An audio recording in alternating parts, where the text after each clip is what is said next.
शिवाय नमस्तुभ्यम, श्री शिवाय नमस्तुभ्यम। आज मैं बेटा शादी विवाह का माहौल चल रहा है। आज मैं बेटा का सहाना सुनाने जा रही हूँ। आप लोग को अच्छा लगेगा तो लाइक कमेंट सब्सक्राइब करिएगा। श्री शिवाय नमस्तुभ्यम, श्री शिवाय नमस्तुभ्यम। अगर मेरे गीत आपको पसंद आते हैं तो लाइक कमेंट सब्सक्राइब करना नहीं भूलिएगा। श्री शिवाय नमस्तुभ्यम, श्री शिवाय नमस्तुभ्यम। बेरी के बेरी तोय के बारजिया पना पापा जेठा लागना जानी ठान, जेठा लागना जानी ठान। आरे जेठा लागनिया में मेघ बरसी है, साजना भिजी है हमार, साजना भिजी है हमार। आहे बेरी के बेरी तोई के बरजिया पना चाचा जेठा लागना जानी ठान, जेठा लागना जानी ठान।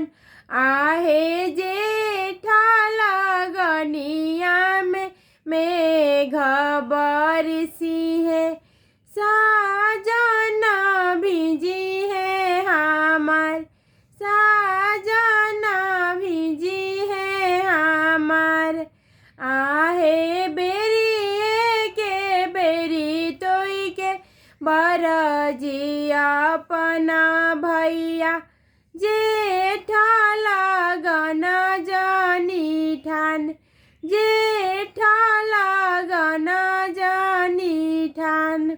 आहे जेठा लागनिया में मेघ बरसी है, साजना भिजी है हमार, साजना भिजी है हमार। आहे घोड़ावा चढ़ल जब भिजेले अपना बाबू, चंदना ढरेला लीलार, चंदना ढरेला लीलार। आहे घोड़ावा चढ़ल जब भिजेले कवना दुल्हा, चंदना ढरेला लीलार।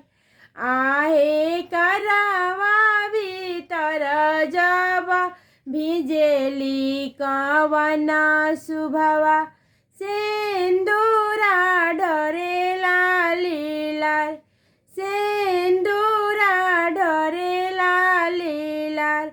आहे करावा भीतर जब भिजेली कवना शुभवा, से